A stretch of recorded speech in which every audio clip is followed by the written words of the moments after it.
Hi dears, എന്തൊക്കെയാണ് എല്ലാവരുടെയും വിശേഷം? എല്ലാവരും സുഖമായിരിക്കുന്നോ? ഒത്തുമണികളെ ഞാനിന്ന് ഷെയർ ചെയ്യുന്നത് ഒരു കിഡിലൻ ബ്രേക്ക്ഫാസ്റ്റ് റെസിപ്പിയാണ് കേട്ടോ.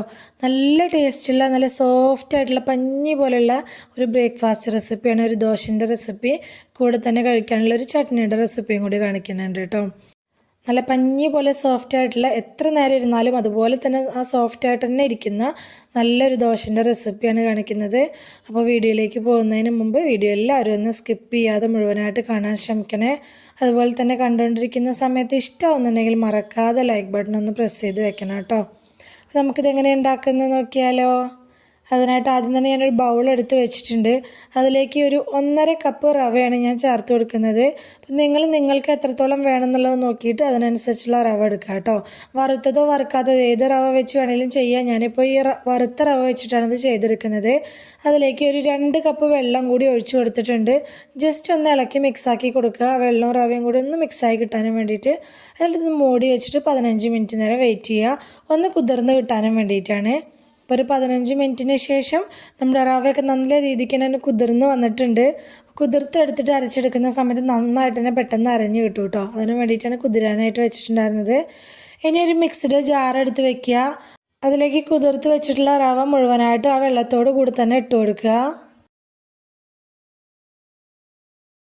റവ മുഴുവനായിട്ട് ഇതിലേക്ക് ഇട്ട് കൊടുത്ത് പിന്നെ ഇതിലേക്ക് ചേർത്ത് കൊടുത്തുള്ളത് 1/2 കപ്പോളം തേങ്ങ, ആവശ്യത്തിന് ഉപ്പ്, 1 ടേബിൾ സ്പൂൺ പഞ്ചസാര, 3 ടേബിൾ സ്പൂണോളം ഗോതമ്പ് പൊടി ചേർത്ത് കൊടുക്കൽ കഴിഞ്ഞാൽ ജസ്റ്റ് ഒന്ന് ഇളക്കി മിക്സാക്കി കൊടുക്കുക കേട്ടോ. ആ പൊടി അതിലൊന്ന് ഇളകി കിട്ടാനും വേണ്ടിയിട്ടാണ്. ഇല്ലെങ്കിൽ പെട്ടെന്ന് അരച്ചെടുക്കുമ്പോൾ മൂടിയുടെ മുകളിലേക്ക് ഒന്നാകെ തെറിച്ച് വരും. അങ്ങനെ ഇല്ലാതിരിക്കാനും വേണ്ടിയിട്ടാണ് കേട്ടോ. ഒന്ന് ഇളക്കി കൊടുത്ത ശേഷം പിന്നെ ഇതിലേക്ക് 1/4 ടീസ്പൂണോളം ഈസ്റ്റ് ചേർത്ത് കൊടുത്തിട്ടുണ്ട്. അതും കൂടി ചേർത്ത് കൊടുത്ത് നന്നായിട്ട് തന്നെ ഒന്ന് അരച്ചെടുത്തുകൊണ്ട് വരിക. തരികളൊന്നും ഇല്ലാതെ നല്ല ഫൈനായിട്ട് തന്നെ അരച്ചെടുത്തുകൊണ്ട് വന്നിട്ടുണ്ട്. ഇനി ഇതൊരു ബൗളിലേക്ക് ഒഴിച്ചു കൊടുക്കുക.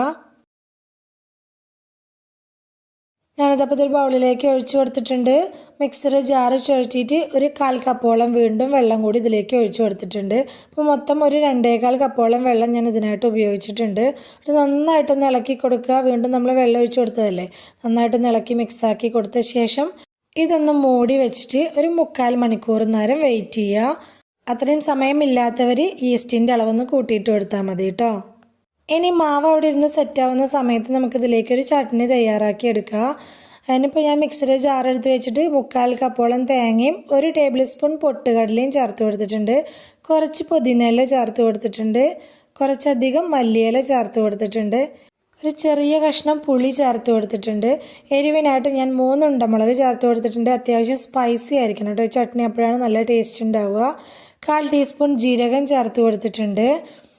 പിന്നെ ഇതിലേക്ക് ആവശ്യമായിട്ടുള്ള ഉപ്പ് ചേർക്കുക. ഇനി ആവശ്യമായിട്ടുള്ള കുറച്ച് വെള്ളം കൂടി ഒഴിച്ചു കൊടുത്തിട്ട് ഇത് നന്നായിട്ട് തന്നെ ഒന്ന് അരച്ചെടുത്തുകൊണ്ട് വരിക.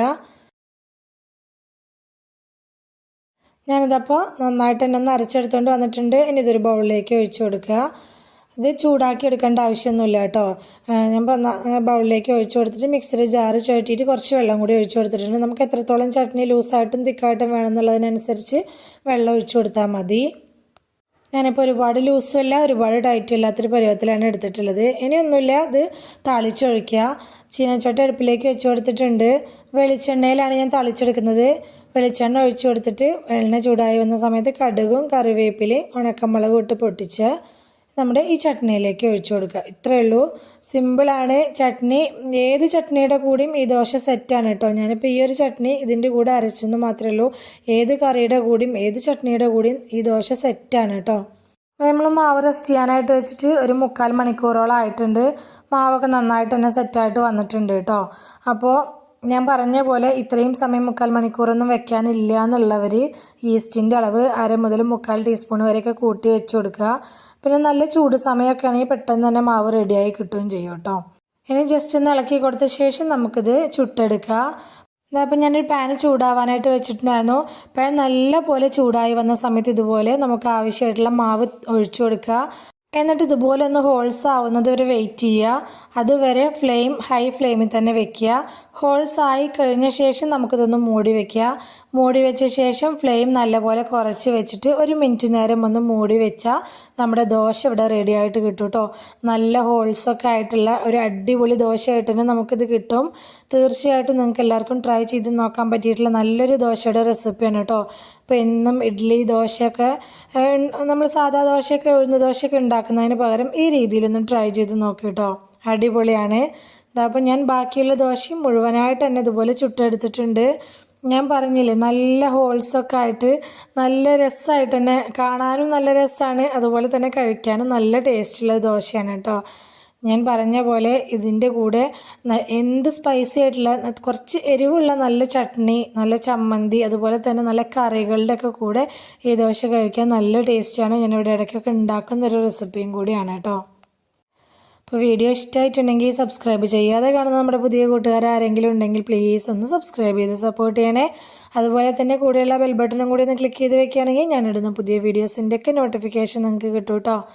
വീഡിയോ ഇഷ്ടമായിട്ടുണ്ടെങ്കിൽ മറക്കാതെ ലൈക്ക് ചെയ്യണേ. നിങ്ങളുടെ അഭിപ്രായങ്ങൾ കമൻറ്റായിട്ട് പറയണം. റെസിപ്പി ഇഷ്ടമായിട്ടുണ്ടെങ്കിൽ നിങ്ങളുടെ ഫ്രണ്ട്സിനോ ഫാമിലിക്കോ ഒക്കെ ഒന്ന് ഷെയർ ചെയ്ത് കൊടുക്കുക കൂടി വേണേ. ഇതുവരെ കൂടെ നിന്ന് സപ്പോർട്ട് ചെയ്തിട്ടുള്ള എൻ്റെ എല്ലാ മുത്തുമണികൾക്കും ഒരുപാട് നന്ദി. എന്നാൽ ശരി, സിമ്പിൾ ആൻഡ് ടേസ്റ്റി റെസിപ്പിയുമായി ഞാൻ വീണ്ടും വരാം. Bye.